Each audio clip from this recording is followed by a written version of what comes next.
everyone, it's me again. My name is Wangfo. I'm 8 years old. I live in the city and I study at Lowidon Primary School. Nice to meet you. Today we are going to read our book. Jack Wilson, The Longest Whale Song, brand new bestseller, illustrated by Nick Surratt. Can Ella not bring them back? Chapter 15. When we get back home from the hospital, there are 3 messages beeping on the telephone. Oh God, what's all these? Says Jack. The first message is from my dad. I listen, my heart thumping, wondering if he's going to invite me for the weekend after all. No, it's not an invite. Hi, Ella, this is your dad. I hope you are doing okay, sweetheart. I want you to know I'm thinking about you all the time. I'm going to come and see you again really soon. I'm a bit tied up as the weekends just now with Tina and Murder, but hopefully there will be a window of opportunity as well. What? Says Jack. He calls that a very rude word. He says it's under his breath, but I hear. I don't really mind. I actually agree with him. Meanwhile, take care. I hope little Butterball is doing fine. Bye-bye, darling. Butterscotch. He can't even remember his name right. And he didn't ask after Mom. So he obviously concerned about you, Ella. It was good of him to phone, says Jack. Though I can't tell, he doesn't mean it. He presses the button for the next message. It's this. Hey you two, I'm doing another big show tomorrow. What do you fancy for a treat? Any special request, food or drink-wise? My love life is a bit rubbish at the moment. So do you want to come over on Saturday evening for a few drinks and a pizza? Whoops, I have forgotten the baby. Bring him too, naturally. Though I expect he's a bit young for a can of Coke and a hunk of garlic bread. How's he doing, poor little scrap? And how's my Sue? How are you coping, Jack and Ella? Remember, if you need any girly advice or a chat about men or makeup, I'm your woman. Burst out laughing. And nothing to men and makeup yet. I know. Sticks is joking. She's a good friend after all, old Liz, says Jack. The third message is for me. It's Joseph. Hi, Ella. I hope you are all right. I expect you are at the hospital seeing your mom. Anyway, my mom says we'll meet you from school tomorrow and take you home to my place for tea. I can show you all my weird stuff, and we can have tea. And then the dad will come and collect you at about 7. If that's okay. You say yes, it would be such fun. I can say yes, can I? I asked Jack. Of course. He says very nice and that keen. Maybe you just better have that man and make up chats with Liz after all, he says. Joseph isn't like a boyfriend, silly. Why are you calling silly, says Jack, but he's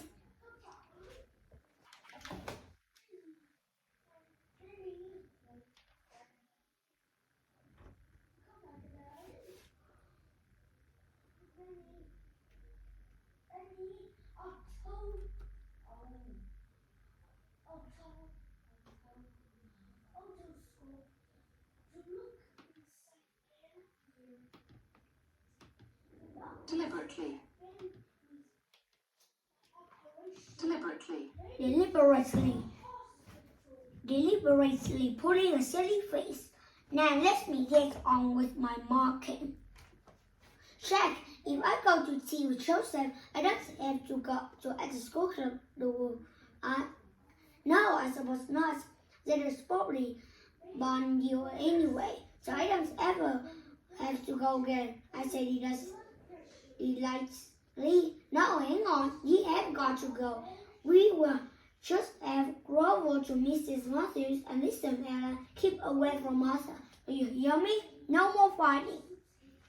It was the who told me to stand up to her. Yes, well, maybe that was a stupid suggestion. I'm glad it worked once, but I can't have you kicking off like that again. The school is worried enough about you as it is. You just keep your head down and behave. Ignore Martha. If she's opens that mess of earth instead of standing off, say you have got little flares over your ears so she can't hear a word. Lock her out, okay? Okay, right then. Marking time, and why don't you see what you can survive by the railroad tracks? You can use my special sellotape if some of the pages are ripped. I sit down, check all the pages out of my file, and do my best to smooth them out and fix them. It's just going to total rubbish now, I say sorrowfully. Well, you can always write out the worst pages. That's blooming Martha. I just like to rip her in half. I murder. I think about her. I think about the stepfather.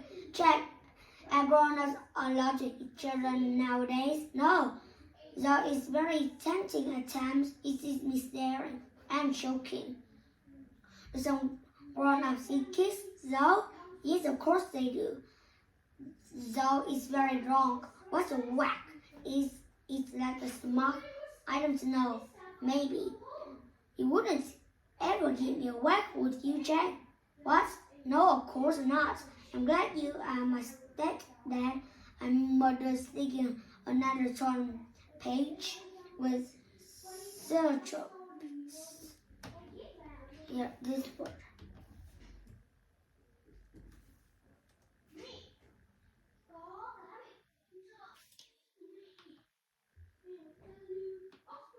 Sellotape.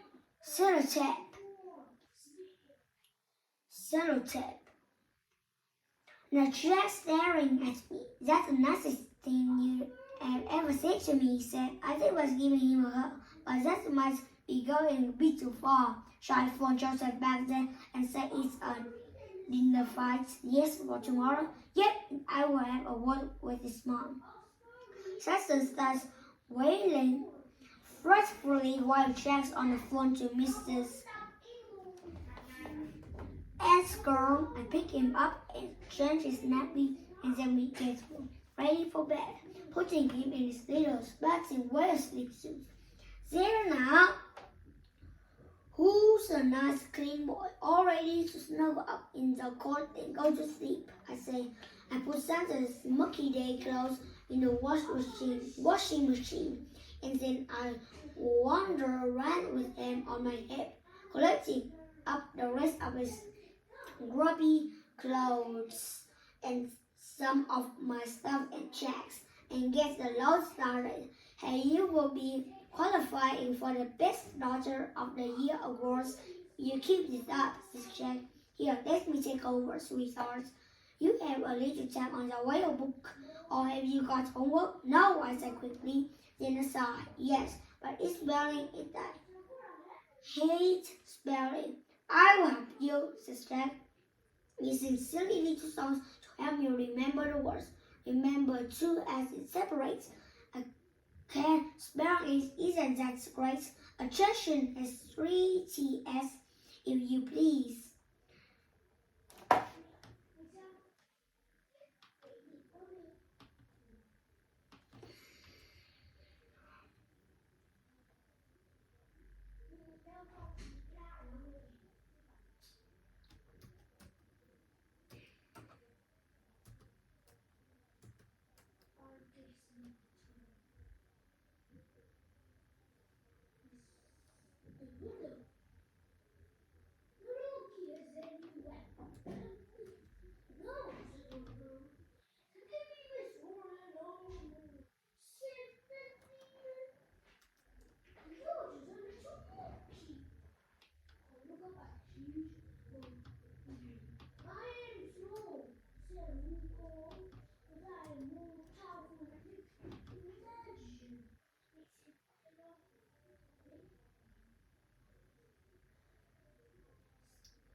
He said with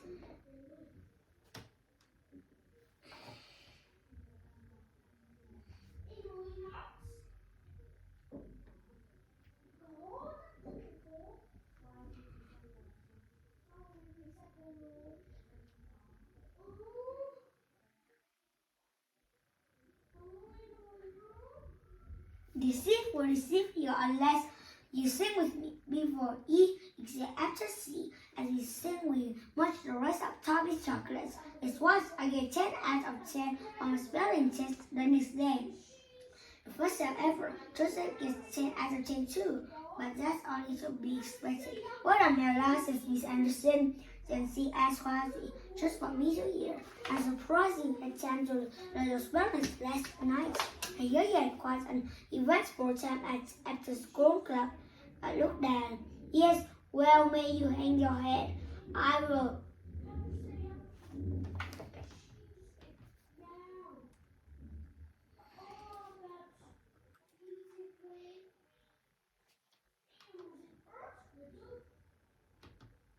Vowel.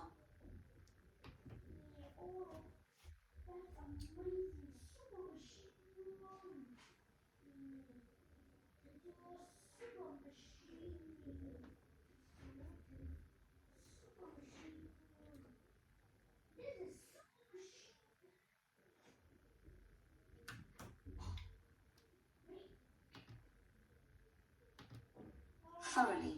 Thoroughly, Thoroughly. thoroughly, thoroughly, Thoroughly.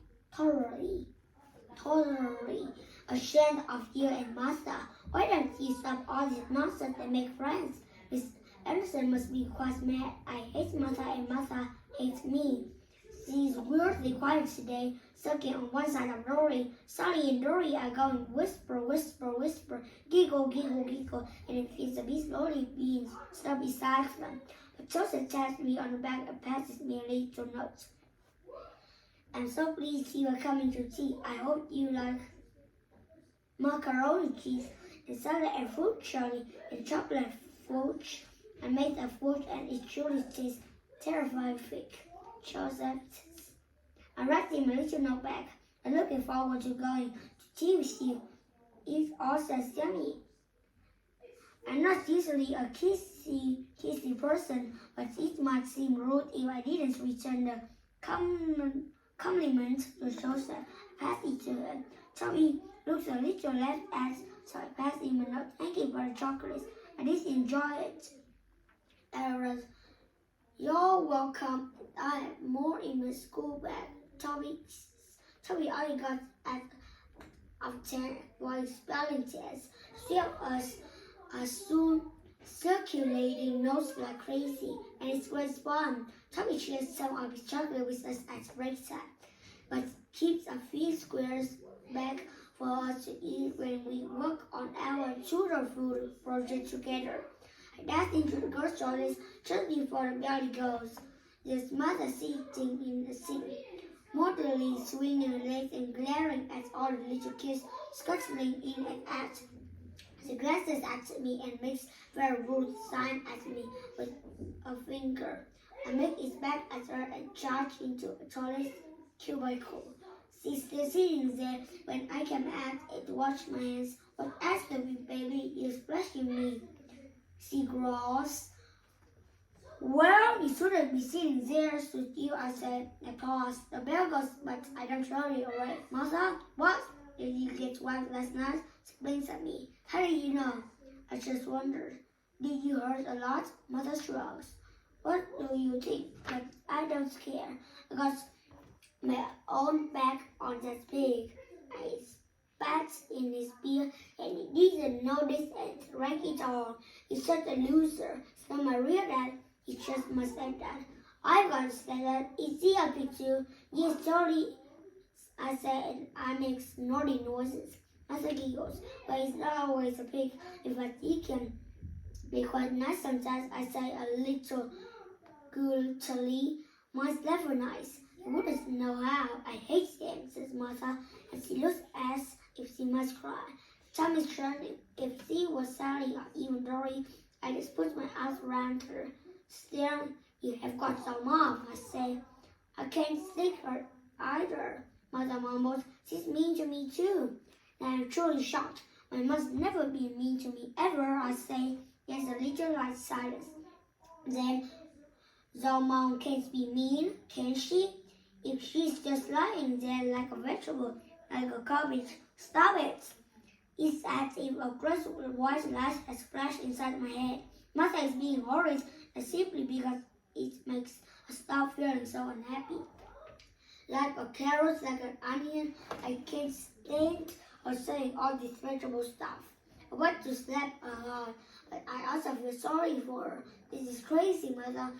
Let's fight all over again. Let's surprise everyone and make friends instead.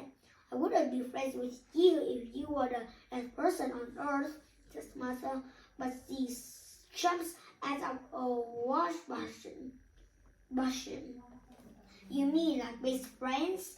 She says, wrinking her nose.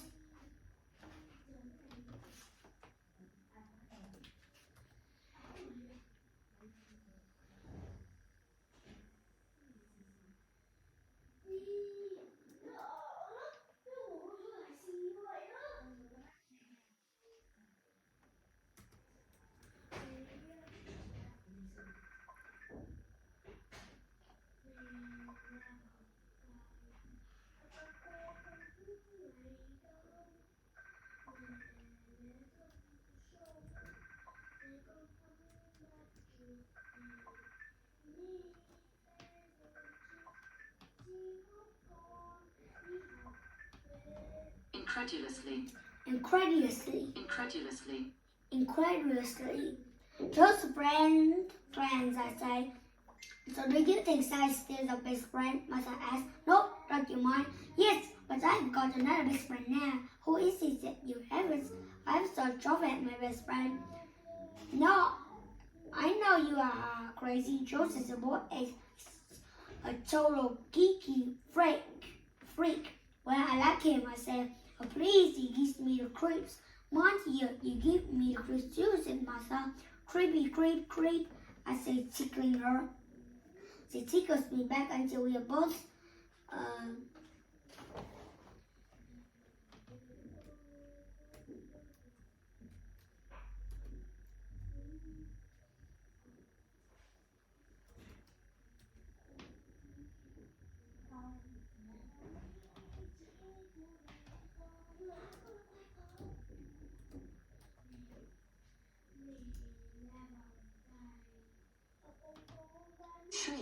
shrieking with laughter. What are you girls playing at? Oh heavens, it's Mrs. Raynor. Now we are boys. She got right into the toilet, crossing her arms and shaking her head. I can believe it. Ella and Mother again. I have just had a report that you both behave.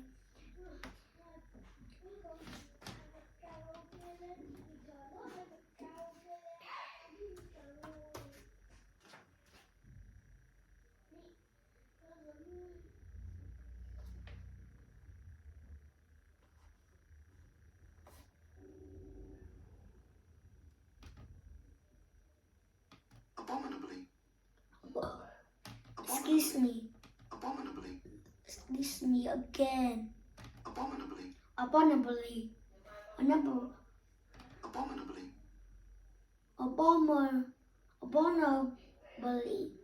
Abominably. And at the school club Friday, and now here you are, 4 or 5 minutes after the bell has gone, leaving at the laughing like hyenas. She pauses. Mother understands very still. What is he going to do? Mrs. Raynor is sharply shrieks. We are surely going to be severely punished. She's still shaking her head. Make up your minds, girls, she says. Yesterday you seen our deadly enemies. Now you act if you are friends. Which is it? Both, we say in innocent. Girls, says Mrs. Raynor. I give up, run up to your classroom. Now and stop giving me grief. Do you hear? We run, unable to believe our luck. Miss Anderson is cross with us, so he gives us a right of telling off. But when it's over, I settle down with Joseph and Toby, doing our tutor project.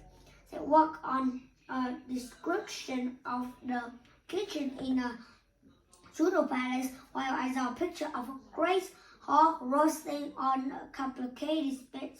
There's a little kitchen boy turning the handle in the big fast cook, making an enormous fire with little bird beaks poking through the pastry. Goodbye, friends. See you later.